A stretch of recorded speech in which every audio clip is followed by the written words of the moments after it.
Hi అండి. నమస్తే. నేను మీ Ramya. Welcome back to Vihamiku creations. ఈరోజు వీడియోలో మనం ఎప్పుడూ టమాటా కర్రీయే కాకుండా నోటికి ఎంతో రుచిగా వేడివేడి అన్నంలోనికి కమ్మగా ఉండే టొమాటో కొత్తిమీర పచ్చడిని సింపుల్ ప్రాసెస్లో ఎలా చేయాలో చూసేద్దాం. కొత్తగా మన ఛానల్ని చూస్తున్నట్టయితే తప్పకుండా సబ్స్క్రైబ్ చేసుకోండి. ముందుగా ఒక 10 టమాటాలను తీసుకొని చిన్న ముక్కలుగా కట్ చేసి తీసుకోవాలి. అలాగే కావలసిన 15 పచ్చిమిర్చీలు, కొత్తిమీరను తీసుకోవాలి. మీరు స్పైసీ ఎక్కువ కావాలనుకుంటే మరిన్ని పచ్చిమిర్చీలనైనా యాడ్ చేసుకోవచ్చు. ముందుగా ఒక కడాయి తీసుకొని స్టవ్ మీద పెట్టి హీట్ అయ్యాక 1 టేబుల్ స్పూన్ ఆయిల్ యాడ్ చేసుకోవాలి. ఆయిల్ హీట్ అయ్యాక కట్ చేసి పెట్టుకున్న పచ్చిమిర్చీలను యాడ్ చేసుకొని దోరగా ఫ్రై చేసి తీసుకొని పక్కన పెట్టుకోవాలి. ఇప్పుడు అదే కడాయిలోకి 1/2 టేబుల్ స్పూన్ ఆయిల్ని యాడ్ చేసుకొని ముందుగా కట్ చేసి పెట్టుకున్న టొమాటో ముక్కలను వేసుకోవాలి. టొమాటో ముక్కలను మంచిగా ఓసారి కలుపుకొని 4-5 నిమిషాలు స్టవ్ని మీడియం ఫ్లేమ్లో అడ్జస్ట్ చేసుకొని మంచిగా మగ్గించుకోవాలి. టొమాటోలను మధ్యలో కలుపుతూ ఈ విధంగా మగ్గించుకున్నాక ఇప్పుడు ఇందులోకి చిన్న నిమ్మకాయ సైజ్ అంత చింతపండును యాడ్ చేసుకోవాలి. చింతపండును యాడ్ చేసుకుంటే టమాటా అనేది పుల్లగా బాగుంటుందండి. అలాగే కాడలతో సహా కూడిన కొత్తిమీరను కూడా యాడ్ చేసుకొని ఓసారి అంతా కలిసేలా కలుపుకోవాలి.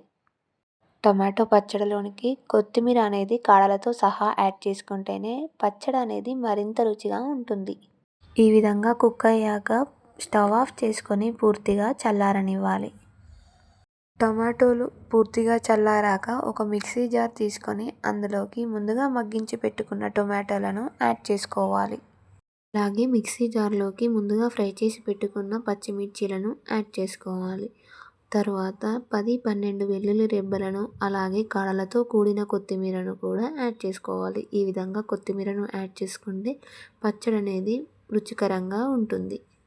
తర్వాత 1 టేబుల్ స్పూన్ జీలకర్రని అలాగే 1 టేబుల్ స్పూన్ సాల్ట్ని యాడ్ చేసుకొని అంతా కలిసి ఓసారి గ్రైండ్ చేసి తీసుకోవాలి. ఇప్పుడు తాలింపు కోసం అదే కడాయి తీసుకొని స్టవ్ మీద పెట్టి హీట్ అయ్యాక 2 టేబుల్ స్పూన్ల ఆయిల్ యాడ్ చేసుకోవాలి. ఆయిల్ హీట్ అయ్యాక 1/2 టేబుల్ స్పూన్ ఆవాలు, 1/2 టేబుల్ స్పూన్ జీలకర్రని యాడ్ చేసుకోవాలి. తర్వాత కొంచెం మినపప్పు అలాగే కొంచెం శనగపప్పుని కూడా యాడ్ చేసుకోవాలి. అవైలబుల్గా ఉంటే ఎండుమిర్చిలను కూడా యాడ్ చేసుకుంటే బాగుంటుంది. తర్వాత 1/2 టేబుల్ స్పూన్ పసుపుని యాడ్ చేసుకొని ఓసారి అంతా కలుపుకొని తర్వాత ముందుగా గ్రైండ్ చేసి పెట్టుకున్న టొమాటో పేస్ట్ని యాడ్ చేసుకొని ఓసారి అంతా కలిసేలా బాగా కలుపుకొని స్టవ్ ఆఫ్ చేసుకుంటే ఎంతో టేస్టీ అయిన గుమగుమలాడే టొమాటో కొత్తిమీర పచ్చడి రెడీ. ఇది వేడివేడి అన్నంలోనికి సర్వ్ చేసుకొని తింటే ఎంతో రుచిగా ఉంటుంది. అలాగే దీనిని రోటీస్లోనికి, చపాతీలోనికి, మార్నింగ్ టిఫిన్స్లోనికి చట్నీలాగా కూడా యూజ్ చేయొచ్చు. ఈ విధంగా మీకు నచ్చినట్టయితే మీరు ఓసారి ట్రై చేసి మీ ఫీడ్బ్యాక్ని మా కామెంట్లో చెప్పండి. ఇలాంటి మరిన్ని రెసిపీస్ కోసం మా ఛానల్ని తప్పకుండా సబ్స్క్రైబ్ చేసుకొని మీ ఫ్రెండ్స్ అండ్ ఫ్యామిలీకి తప్పకుండా షేర్ చేయండి. Thank you for watching our video.